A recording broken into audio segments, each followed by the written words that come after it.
В историческом парке ярко и познавательно отметили День государственного флага России. Программа стартовала с развлекательной бенто-лекции «Занимательные флаги».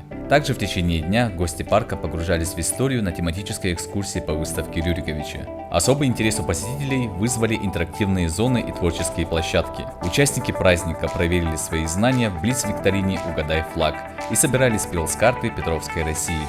Творческая часть программы объединила сразу несколько полезных и патриотических активностей.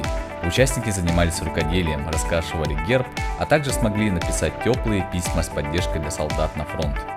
Праздник получился очень уютным, подарил участникам новые знания и искренние теплые эмоции.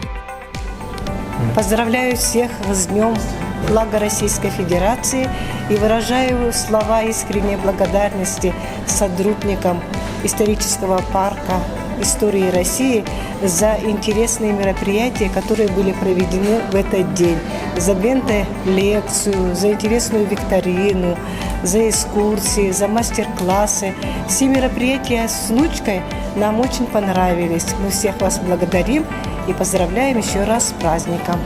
Мы не так давно живем в Якутии, и нам очень нравится мероприятие исторического парка «Россия. Моя история». Я очень рада была побывать сегодня на мероприятии со своими детьми.